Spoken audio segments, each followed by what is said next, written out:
तो हेलो दोस्तों, welcome to हॉररलैंड। आज मैं आपके लिए एक इंडोनेशियन हॉरर मूवी लेकर आया हूँ, जिसे देखने के बाद में आपको डर का एहसास जरूर होगा। क्या कोई जिन्ना किसी की नमाज में दखल डाल सकता है? क्या आपने कभी महसूस किया है कि कोई छिपकर आपको देख रहा है लेकिन आपके पास में कोई नहीं है?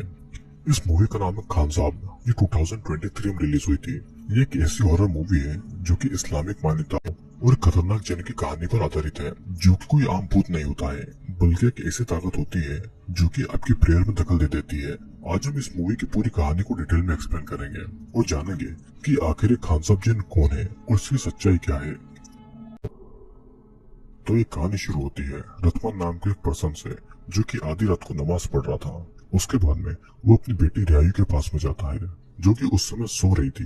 वो रियायू को भी उठाकर नमाज पढ़ने के लिए कहता है और अपने पिता की बात मानकर रियायू जब नमाज पढ़ने से पहले फ्रेश होने जाती है तो उसके सामने से कोई गुजरता है, बट उसे कोई दिखाई नहीं देता है। फिर वो अपनी स्टेप मदर नूर और अपने स्टेप ब्रदर अजय को नमाज पढ़ने बुलाने के लिए उनके रूम में जाती है, बट वे दोनों सो रहे थे और इसीलिए वो उन्हें जगाती नहीं है और अकेले ही नमाज पढ़ने लगती है। इस दौरान हमें काली परछाई को उसके पीछे देखते हैं, जो अगले ही पल में वहां से गायब हो जाती है। अचानक उसे अपने पिता के रूम से आवाजें सुनाई देती है और इसलिए वो जल्दी जल्दी नमाज खत्म करके उस रूम में जाती है। वहाँ पर वो ब्लैक मास्क पहने दो इंसान को देखती है, जिन्होंने उसके पिता को पकड़ा हुआ था। उनमें से एक आदमी रियायू को भी पकड़ लेता है।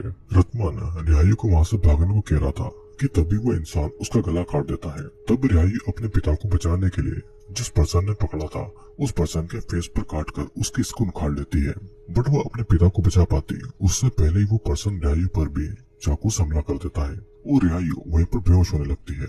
बेहोश होने के दौरान वो देखती है कि उनमें से एक इंसान ने चाकू से उसके पिता का सर उसके धड़ से अलग कर दिया है, जिसके बाद में वे लोग रतमान का सर उसके गेट पर काट कर चले जाते हैं। फिर हम कुछ न्यूज़पेपर की कटिंग को देखते हैं, जहाँ पर रतमान पर ब्लैक मैजिक का इल्जाम लगाया गया था और गांव के मैक्सिमम लोग उसे नफरत करते थे। सीन कट होता है और कहानी अब कुछ सालों के बाद से शुरू होती है, जहाँ पर अब रियायू पहले जैसी अमीर नहीं थी। अपने पिता के मरने के बाद में फैमिली के साथ में उसने उस घर को छोड़ दिया था और अब वो एक छोटे से रेंट के घर पर रहती थी। उसके पिता के घर को एक पब्लिक प्रेयर रूम बना दिया गया था, लेकिन उसके पिता ने घर के बस एक रूम को ही प्रेयर रूम के लिए दिया था, बट उसके मरने के बाद में पूरे घर को ही प्रेयर रूम बना दिया गया था। वहीं पर वो अपनी स्टेप मदर के साथ में छोटे मोटे काम करके अपने घर को चलाया करती थी। रियायू एक छोटे से क्लॉथ स्टोर पर काम करती थी, बट उस क्लॉथ स्टोर के पास में री नाम की जो एक लड़की काम करती थी, वो रियायू को बिल्कुल ही पसंद नहीं करती थी। हर समय वो रियायू की फैमिली को लेकर ताना मारती थी। उसे ब्लैक मैजिक करने वाले सैटन की बेटी बोलती थी। रियायू जितना हो सके उसे इग्नोर करती थी और उसकी बातों का जवाब नहीं देती थी।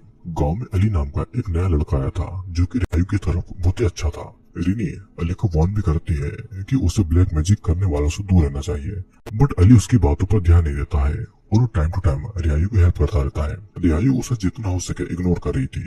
सिर्फ उसे नहीं, रियायू गांव के किसी भी इंसान से ज्यादा रिश्ता नहीं रखती थी। तो वहीं पर रियायू अपने स्टेप ब्रदर अजय से बहुत प्यार भी करती थी। जब भी उसे सैलरी मिलती थी तो वो अजय के लिए गिफ्ट लेकर जाती थी, और आज भी जब वो उसके लिए गिफ्ट लेकर घर जाती है तो उसे घर में उसके ग्रैंडफादर दिखाई देते हैं, जिन्हें वो जरा भी नहीं पसंद थी और उनसे वो जरा भी बात नहीं करती थी। उसके ग्रैंडफादर का नाम सैमिडी था, जिनसे उन्हें पता चला था कि रियायू की फैमिली उनकी पूरी प्रॉपर्टी बेचकर वानुसलम नाम की एक जगह पर चले गए हैं और उनके मुताबिक वहाँ पर नए लोगों के बीच में उनकी लाइफ थोड़ी इजी हो जाएगी। रियायू वहाँ पर अपनी स्टडी पूरी करके कॉलेज भी जा पाएगी, बट नूर अकेले डिसीजन कैसे ले सकती थी? उसके लिए रियायू की मर्जी भी जरूरी थी और रियायू अपने पिता की प्रॉपर्टी को बेचना नहीं चाहती थी। लेकिन सैमिडी के मुताबिक नूर फैमिली की बड़ी है और उनकी माँ है, तो डिसीजन उसका ही होना चाहिए। वैसे भी यहाँ के लोग रतमान की वजह से उन्हें नफरत करते थे। सैमिडी की बात को सुनकर रियायू को अपने पिता की मौत के बाद की वो रात याद आती है, जब गांव के लोग उसके घर पर जमा हो गए थे और उन्हें गांव से निकालने की बात कह रहे थे। उन लोगों के बीच में रियायू ने एक इंसान को देखा था, जिसका फेस पूरा जख्मी था, और उसके पिता को मारना एक इंसान को रियायू ने फेस पर काटा था, तो डेफिनेटली वो इंसान उसके पिता के मर्डर में मिला हुआ था। लेकिन सबसे अजीब बात तो ये थी कि उस इंसान के साथ में रियायू ने सैमिडी को देखा था, और इसलिए रियायू को पूरा यकीन था कि सैमिडी भी उसके पिता के मर्डर में शामिल है, और इसीलिए वो उन्हें पसंद नहीं करती थी। फिर कुछ देर के बाद में रियायू वहाँ के एक ओझा सुरवू के घर पर फ्रूट लेकर जाती है। रियायू के पिता एक समय पर सुरवू के स्टूडेंट हुआ करते थे, लेकिन बाद में उसके पिता ने अपना ओझा का काम शुरू कर लिया था। वहीं पर रियायू को एक स्नेक के सर वाली झाड़ी नजर आती है, जिसे वे लोग स्नेक केन कहा करते थे, और एक टाइम पर वो उसके पिता के पास में रहा करती थी। उस स्नैक कैन को देखकर रियायू को वो समय याद आता है जब उसकी माँ एक दिन अचानक से स्नैक के काटने से मर चुकी थी।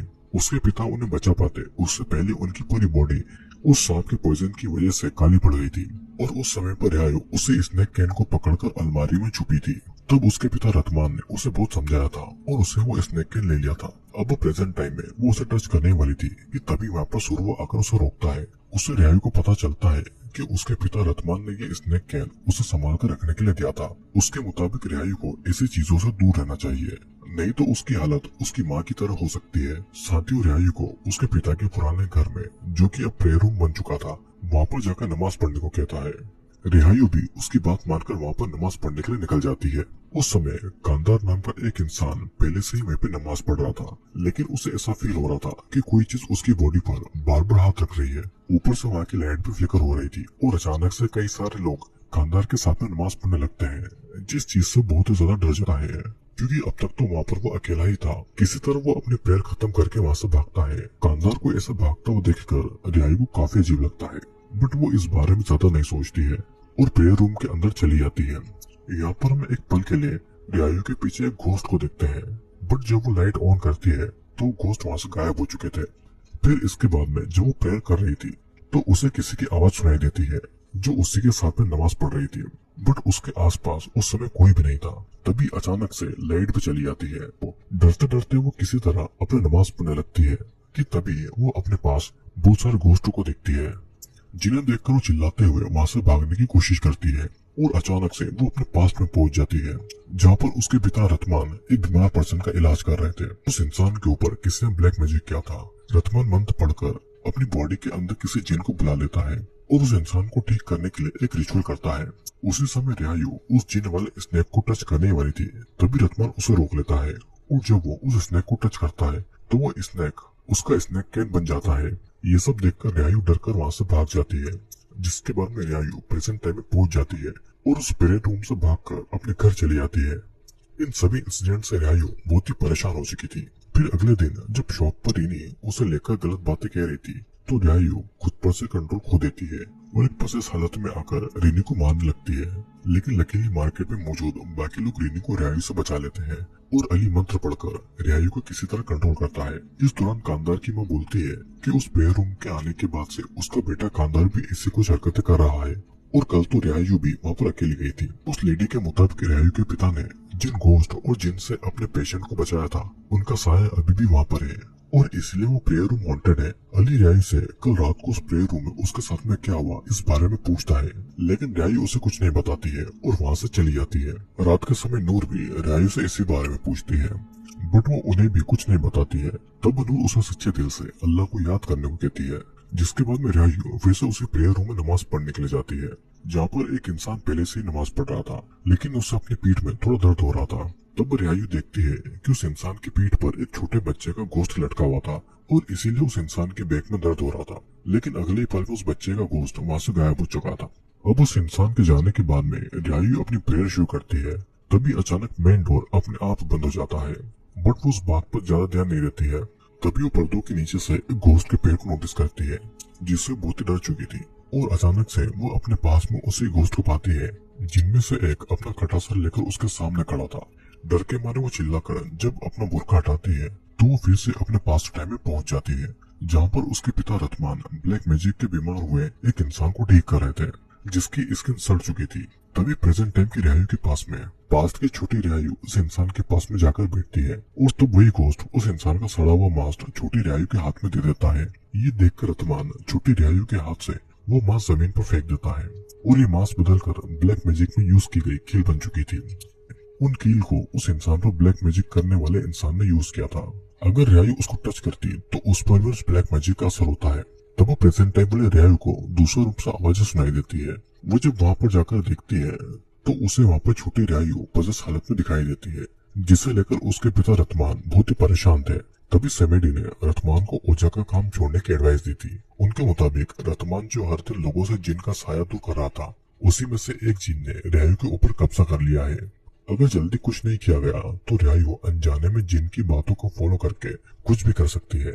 रतमान अपनी बेटी रियायू को बचाने के लिए कुछ भी करने को रेडी था। तब समेडी अपनी वाइफ अलीफा के साथ में मिलकर रियायू पर एग्जॉर्सिज्म परफॉर्म करता है और उन मंत्रों को सुनकर प्रेजेंट टाइम की रियायू को भी तकलीफ होने लगी थी। वो फिर से खुद को प्रेजेंट टाइम के प्रेयर वाले रूम में पाती है। वो कुछ समझ पाती उससे पहले वहाँ की लाइट चली जाती है और वो वहाँ से फ्रिजोन घोस्ट को देखती है और तब वो किसी तरीके से वहाँ का डोर खोलकर भाग निकलती है। फिर जब वो घर पर वापस जाती है तो वो नूर के साथ में रीनी की माँ नुनी को झगड़ा करते हुए देखती है, क्योंकि जिस तरीके से रियायू ने रीनी के ऊपर हमला किया था उसे लेकर नूनिंग बहुत गुस्से में थी। रियायू अपने बिहेवियर के लिए उनसे माफी भी मांगती है, बट नूनिंग उसे बुरा भला बोले जा रही थी। रीनी भी यहाँ पर अपनी माँ नूनिंग को रोक लेती है, क्योंकि उसने रियायू का पजेस रूप देखा था। वो समझ चुकी थी कि रियायू पजेस है और बहुत ही खतरनाक है। ये सब देखकर रियायू को बहुत ही गुस्सा आता है और वो अनजाने में खुद का कोई पावर रिलीज करती है और उसके अंदर से वो जीन स्नेक का रूप लेकर बाहर निकलता है, जिसके बाद में वो स्नेक नूनिंग के पैर पर काट लेता है और नूनिंग दर्द से तड़पने लगती है। आसपास के लोग जब उसकी हेल्प करते हैं तो वो देखते हैं कि नूनिंग का पूरा पैर अचानक से सड़ चुका है। रात को गाँव के लोग रियायू के घर के बाहर जमा होते हैं, क्योंकि वे लोग उन्हें गाँव से निकालना चाहते थे। रियायू दरवाजा खोलना चाहती थी, लेकिन नूर उसे दरवाजा खोलने से रोकती है और चुप रहने को कहती है। गांव के लोग अब नूनिंग की इस हालत का ब्लेम नूर पर डाल रहे थे और उनके मुताबिक नूर ने नूनिंग के ऊपर ब्लैक मैजिक किया था, क्योंकि नूनिंग नूर के साथ में झगड़ा कर रही थी और उसके बाद से ही उसकी ऐसी हालत हुई थी। तभी सूर्य वहाँ पर आकर गाँव वालों को समझाता है कि उनके मुताबिक गाँव वाले बिना किसी प्रूफ के उनके ऊपर इल्जाम लगा रहे हैं। उन्हें भी पता है कि इनमें से कुछ लोग जिन्हें की हेल्प करते हैं और अपना बिजनेस चला रहे हैं, और इसीलिए आज रियायू को मार्केटिंग को शॉप पर भूत दिखाई देते हैं, क्योंकि उन शॉप के ओनर अपना बिजनेस बढ़ाने के लिए जिन्हें की मदद लेते हैं। सूर्य की ये बात सुनकर गांव वाले वहां से चले आते हैं, लेकिन रात को हम रियायू को पजेस हालत में देखते हैं, जिसके घर के आसपास बहुत सारे चमगादड़ उड़ रहे थे। ऊपर से वो जिन स्नेक का रूप लेकर नूनिंग के पास में आ जाता है और उसका गला घोटने लगता है, फिर उसे काटकर उसे जान से मार डालता है। कुछ देर के बाद में जब रीनी अपनी माँ के पास में आकर देखती है कि उनकी पूरी बॉडी काली पड़ चुकी है और पूरी बॉडी बुरी तरीके से सड़ चुकी है, ऊपर से प्रेयर रूम के सभी टैप से खून बाहर निकल रहा था। अब इस खतरनाक तरीके से नूनिंग के मरने के बाद में बहुत सारे लोग रियायू के घर के बाहर जमा हो गए थे। वे लोग उसे बस मारना और गाँव से निकालना चाहते थे।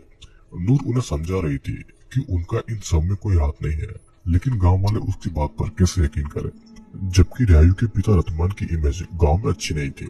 सब लोग उसे ब्लैक मैजिक करने वाला इंसान मानते थे और इस हिसाब से ब्लैक मैजिक तो उसकी वाइफ और बेटी रियायू भी करती होगी। लेकिन रियायू और उसकी फैमिली उस क्राइम को क्यों एक्सेप्ट करे, जो कि उन्होंने कभी किया ही नहीं है। गुस्से में रियायू उन सबको घर से बाहर जाने को बोलती है और उनके ऊपर चीजें फेंकने लगती है।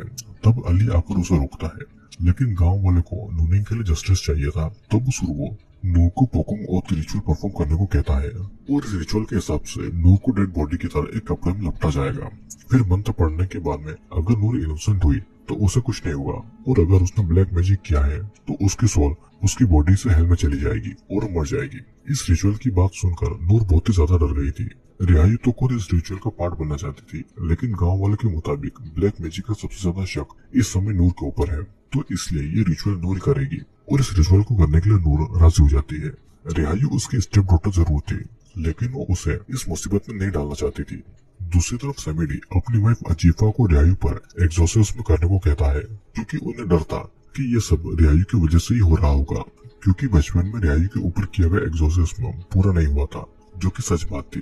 फिर इसके बाद में वो सुरवो से बात करने जाता है और उसे पता चलता है कि सुरवो कोई सही इंसान नहीं है। वो रतमान से नफरत भी करता था, क्योंकि उसकी वजह से सुरवो का काम बंद हो गया था। उसे डर था कि कहीं सुरवो पोकोंग और रिचुअल का सहारा लेकर नूर और रियायू का कोई बदला न ले ले। साथ ही यहाँ पर दोनों को एक दूसरे का कोई बड़ा राज पता था, और ये क्या था ये हमें आगे पता चलेगा। फिर इसके बाद रात को गांव वाले सुरवो के घर पर जमा होते हैं, जहाँ वो सुरवो नूर के ऊपर पोकोंग और रिचुअल को परफॉर्म करता है। दूसरी तरफ रियायू उसी प्रेयर रूम में नमाज पढ़ने गई थी और आज भी उसके आसपास बहुत सारे घोस्ट मौजूद थे। तो वहीं पर नूर यहाँ पर रिचुअल के बीच में खुद को उसी प्रेयर रूम में पाती है। वो जगह को जब देखने लगती है तो उनमें से एक रूम में उसे सुरवो वो रिचुअल करता हुआ दिखाई देता है, और अगले पल में उसे हर जगह भूत नजर आ रहे थे जो उसे हॉन्ट कर रहे थे। तभी उसे वहाँ पर रियायू पजेस हालत में दिखाई देती है, जिसके सामने वो सभी घोस्ट उसकी रिस्पेक्ट में सर झुका देते हैं। ये देखकर नूर डर के मारे चिल्लाती है, तो वहीं पर वो फिर से अपनी बॉडी में आ जाती है। यहाँ पर अब ये साबित हो चुका था कि नूर ने ब्लैक मैजिक नहीं किया है। अगर किया होता तो पोकोंग ओथ रिचुअल के दौरान वो मारी जाती, बट वो अभी भी जिंदा है। गांव वाले अब नूर के ऊपर भरोसा करने लगे थे, लेकिन नूर ने रियायू को जिस भयानक हालत में देखा था उसे लेकर वो बहुत ही ज्यादा डर चुकी थी। उसे यकीन था कि जो भी उसने देखा है वो सपना नहीं था। उसकी सोल थोड़े टाइम के लिए एक अलग दुनिया में पहुंच गई थी, जहाँ पर उसने रियायू का असल रूप देखा था। अगले दिन रियायू को अली से खबर मिलती है कि उसकी फैमिली ये गांव छोड़कर जाने वाली है। उसकी स्टेप मॉम नूर उसके पिता का घर बेचने की कोशिश कर रही है, लेकिन रियायू को इन सब के बारे में कुछ भी पता नहीं था।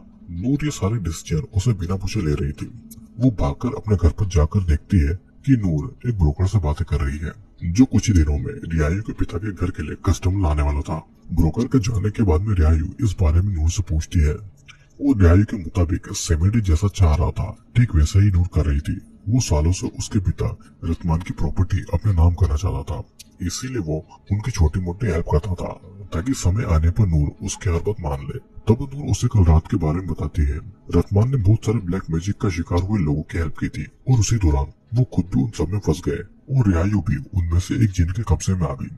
शायद इसी वजह से कल रात उसने रियायू को पजस हालत में देखा था, और बाकी घोस्ट उसे सुपीरियर मानकर उसके सामने सर झुका रहे थे। इसीलिए अब वो इस गांव में नहीं रहना चाहती है। वो रियायू और अपने बेटे अजय के लिए एक अच्छी लाइफ चाहती थी, बट इस गांव को छोड़ने की बात सुनकर रियायू फिर से पजस हालत में आ जाती है। और यहाँ पर हम उसके पीछे घोस्ट को भी नोटिस करते हैं। फिर रियायू उसे पजस हालत में नूर से ये कहती है कि सेमेडी ने प्रॉपर्टी के लिए उसके पिता को मरवा दिया। उसके साथ और बहुत सारे लोग मिले हुए हैं, और उनमें से एक मर्डरर को उसने जख्मी कर दिया था। बाद में उसने उस मर्डरर को सेमेडी के साथ में देखा था। उसकी वजह से ही उसे अपने पिता का घर छोड़कर एक रेंट के घर में रहना पड़ा। उसका तो अपनी प्रॉपर्टी में कोई हक भी नहीं रहा, और उसी की वजह से गांव वाले उसे इस जगह से निकालना चाहते हैं। उन लोगों ने उसके पिता का गला काटकर उनके सर को एक जानवर की तरह लटका दिया। अगर वो इस तरह सेमेडी की बात मानती रहेगी तो उसके लिए अच्छा नहीं होगा। ये सब बोलकर रियायू बेहोश हो जाती है। वहीं पर रियायू का ये रूप देखकर नूर बहुत ही ज्यादा डर जाती है। ऊपर से उसकी बातें उसकी बॉडी को बहुत ही तकलीफ दे रही थी। फिर कुछ देर के बाद में जब रियायू की आंखें खुलती है तो वो देखती है कि टाइम बहुत बीत चुका है और उसे शॉप पर भी जाना है। जल्दी जल्दी में वो शॉप पर जाती है, लेकिन उसका बॉस उसे सैलरी देकर उसे काम से निकाल देती है, क्योंकि बहुत दिनों से रियायू अपनी फैमिली प्रॉब्लम के चक्कर में ठीक से काम नहीं कर पा रही थी। रियायू को वैसे भी वहाँ पर कोई भी पसंद नहीं करता था। उसे जैसे तैसे एक जॉब मिला था जिससे कि वो अपने घर पर हेल्प कर पा रही थी, और अब ये जॉब भी उसके पास से चला गया। इन सब परेशानियों से वो चिल्ला चिल्ला कर रोने लगती है और उसी प्रेत रूम में जाकर अपने पिता को याद करने लगती है। बट वहाँ भी उसे लोगों की बातें सुनाई देती है, जो याद करके वो और रोती है। तभी वो अपने पास में अपने पिता के कटे हुए सर को नोटिस करती है, जिसके खून को वो अपनी बॉडी पे लगाकर वही समय को याद करती है जब उसके पिता को ब्रूटली मारा गया था। अचानक से वो जिन फिर से उसे पजेस कर लेता है, जिसके बाद में वो जिन स्नेक का रूप लेकर रियायू के बॉस के पास में जाता है और उसे मार डालता है, जिसके बाद में रियायू बेहोश हो जाती है। फिर वो जिन उसके स्टेप मॉम नूर के पास में जाता है। यहाँ पर अजय अपनी माँ नूर से पानी मांग रहा था। तब नूर अजय के गले में वही जिन वाले सांप को नोटिस करती है, जिसे मारने लगती है। उसी समय रियायू को होश आता है और वो समझ चुकी थी कि कुछ न कुछ गड़बड़ होने वाली है, इसलिए वो तुरंत भागकर घर आ जाती है ताकि वो नूर को रोक सके, क्योंकि नूर अपने बेटे अजय को जिन वाले स्नेक के रूप में हेलुसिनेट कर रही थी और अपने बेटे को बुरी तरीके से मार रही थी। रियायू के रुकने पर भी वो नहीं रुकती है और उसे धक्का दे देती है, जिससे कि रियायू एक अलमारी से टकराकर बेहोश हो जाती है। तो वहीं पर नूर जब नॉर्मल स्टेट में थी तब जाकर उसे रियलाइज होता है कि उसने गलती से अपने बेटे अजय को मार दिया है, जो बात जानकर वो बहुत ही ज्यादा टूट जाती है। उसे अब समझ आ रहा था कि उसका बेटा कितना तड़पा होगा। उसने उसे न मारने के लिए कितनी रिक्वेस्ट की होगी, बट उसने तो उसका सर दीवार पर पटक पटक कर उसे जान से मार डाला। तभी वो अपने हस्बैंड रतमन को अपने पास में हेलुसिनेट करने लगती है, जो नूर को अपनी जान लेने के लिए और उसके पास में आने के लिए बोल रहा था। नूर भी उसकी बातें मान लेती है और खुद को फांसी लगाकर अपनी जान ले लेती है। बेहोशी की हालत में रियायू यह सब कुछ देख रही थी, बट वो उसे कोई भी हेल्प नहीं कर पाती है। फिर कुछ देर के बाद में जब उसकी आंखें खुलती है तो खुद को सेमेडी की कार में पाती है, जहाँ पर वो रियायू को अपने घर पर लेकर आ गया था। जहाँ पर सेमेडी की वाइफ अजीफा रियायू को समझा रही थी कि उसके स्टेप ग्रैंडफादर सेमेडी उसके पिता रतमान को अपने बेटे की तरह मानते थे।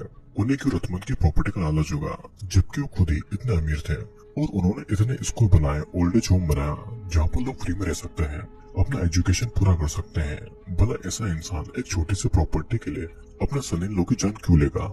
तब रियायू भी ये बात सोचने के लिए मजबूर हो जाती है। ऊपर से वो ये जानकर टूट जाती है कि नूर और अजय अब जिंदा नहीं है और एक ही पल में उसकी पूरी फैमिली खत्म हो गई थी। फिर उसी रात अजीफा सेमेडी से रियायू के एग्जोर्सिज्म को लेकर बातें कर रही थी। उसके मुताबिक रियायू के ऊपर उस प्रेयर रूम वाले जिन ने उसके ऊपर कब्जा किया है। उस प्रेयर रूम में जरूर ऐसा कुछ छुपा है जिस वजह से वो जिन उसे नहीं छोड़ रहा है। वैसे भी उसी प्रेयर रूम में पहले रियायू के पिता रतमान अपने रिचुअल किया करते थे। लोगों को उसने घोस्ट और डेमन से जरूर बचाया था, लेकिन वो सब उसी के घर में कैद होकर रह गए। अब रात को सपने में रियायू का भाई अजय अजीफा के कान में कुछ बोल रहा था, जिससे डरकर नींद से उठ जाती है और वो सेमेडी को प्रेयर रूम में जाकर उस स्नेक केन को ढूंढने के लिए कहती है।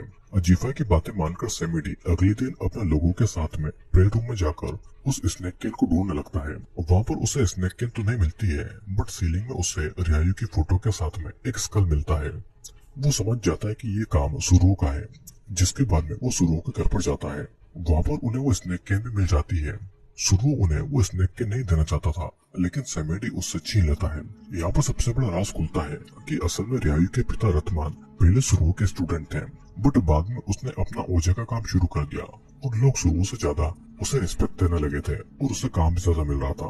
तब धीरे धीरे सुरुओ के पास में काम आना बंद हो गया था और वो पहले जैसा रिच नहीं रहा था और रतमान के पास में घर पैसा सब पूछा गया था। इसी जेलसी की वजह से सुरुओ ने रतमान की बेटी रियायू के ऊपर ही ब्लैक मैजिक करवा दिया। इसी वजह से रियायू की फोटो के साथ में वो स्कल प्रेयर रूम के सीलिंग में था। साथ ही उस ब्लैक मैजिक की वजह से उस स्नेक केन में मौजूद जिन जिसका नाम खान साहब है, वो रियायू से अट्रैक्ट हुआ और उसकी बॉडी पर कब्जा कर लिया। इसलिए चाइल्डहुड में रतमान ने रियायू को वो स्नेक केन टच करने से मना किया था, बट रियायू किसी न किसी तरीके से खान साहब जिन से कनेक्ट हो गई और उसी जिन ने रियायू की रियल माँ को भी मार दिया। इसीलिए उसकी माँ की मौत के समय रियायू उस रूम की अलमारी में स्नेक केन हाथ में लेकर छुपी थी। यही कारण है कि रियायू कभी भी पलस हालत में आ जाती है।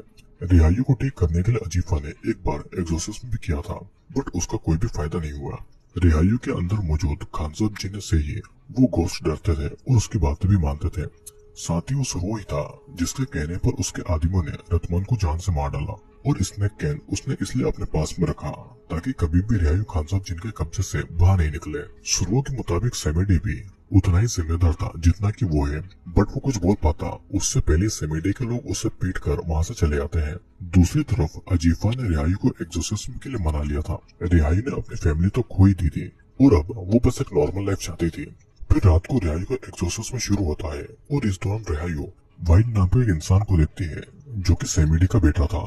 वाहिद के चेहरे पर ठीक उसी जगह जख्म का निशान था जहाँ पर रियायू ने उनमें से एक मर्डर को काटा था और उसने वाहिद को अपने पिता की मौत के बाद अपने घर के बाहर विलेजर्स के साथ में देखा था और तब उसे सेमेडी ने वहां से भगा दिया था। अब जाकर रियायू को समझ में आया था कि उसके पिता के मर्डर में सेमेडी का बेटा वाहिद भी शामिल है। तभी सेमेडी उसके ऊपर होली वाटर डालता है, जिसके बाद में रियायू के अंदर मौजूद खानसाब जिन और ज्यादा भड़कने लगता है और जिन चिल्लाकर वहाँ के सभी लाइट को फोड़ देता है और रियायू की बॉडी हवा में फ्लोट करने लगती है। उसके आसपास वही सारे घोस्ट मौजूद थे और फिर रियायू सभी को सच सच बताने लगती है। असल में वाहिद को सुरुओ ने ये प्रॉमिस किया था कि अगर वो रतमान को ओझा का काम छोड़ने के लिए धमकाएगा और वो स्नेक कैन उसके पास में लाएगा तो किसी न किसी तरीके से रतमान की प्रॉपर्टी उसका नाम कर देगा।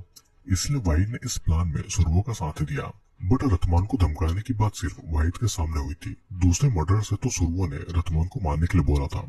इसलिए जब वो मर्डर रतमान का गला काटकर उसे जान से मार देता है तो वाहिद शॉक्ड हो गया था। उसने नहीं सोचा था कि इन सब में रतमान की जान चली जाएगी। जिसके बाद में उसने ये सारी बातें अपने पिता सेमेडी को बताई और सेमेडी ने अपने बेटे को बचाना सही समझा और इसलिए उसने इतने सालों तक सच छुपा कर रखा। भले गांव वाले ब्लैक मैजिक को लेकर रतमान की फैमिली का जीना हराम कर दे, उनकी इंसल्ट करे, बट सेमेडी ने कभी सच नहीं बोला। इसलिए वो रियायू और उसकी फैमिली को इस विलेज से दूर भेजना चाहता था ताकि कभी भी ये सच बाहर नहीं आ पाए। अब रियायू के मुताबिक भले ही उसके पिता को मारना सेमेडी का प्लान नहीं था, लेकिन उसने अपने पिता के मर्डरर जो कि उसका बेटा वाहिद है उसे बचा लिया था और इसलिए वो खून में इक्वली शामिल था। जिसके बाद रियायू के अंदर मौजूद खानसाब जिन वाहिद को पजेस कर लेता है और वाहिद उसी पोजीशन में सेमेडी को जान से मार डालता है। अलीफा उसे बहुत रोकने की कोशिश करती है बट वो रुकता नहीं है, लेकिन जब वो फाइनली पोजीशन से बाहर आकर देखता है कि उसने क्या गलती कर दी है तब वो उसी स्नेक कैन को अपने मुंह में घुसाकर खुद की जान ले लेता है। जिसके बाद में अजीफा तुरंत रियायू के ऊपर एक्सोर्सिज्म करके उसमें से उस खानसाब जिन को बाहर निकलती है। फिर अगले दिन अजीफा के कुछ लोग उस स्नेक किन को, जिसमें वो खानसाब जिन कैद था, उसे गांव से दूर एक जगह पर दफना देते हैं। मूवी के एंड में रिहायू ब्लैक मैजिक, जिन और काले साई से दूर हो चुकी थी, जिसके बाद में रिहायू को वहाँ पर अली मिलता है और आज पहली बार रिहायू उसे खुलकर बातें करती है। शायद अब रिहायू अली के प्यार को समझ पाएगी, जिसने अब तक किसी न किसी तरह उसका साथ दिया था। बाकी गांव वालों की तरह उसने कभी भी उसकी इंसल्ट नहीं की थी। और बस यहीं पर ये मूवी एंड हो जाती है।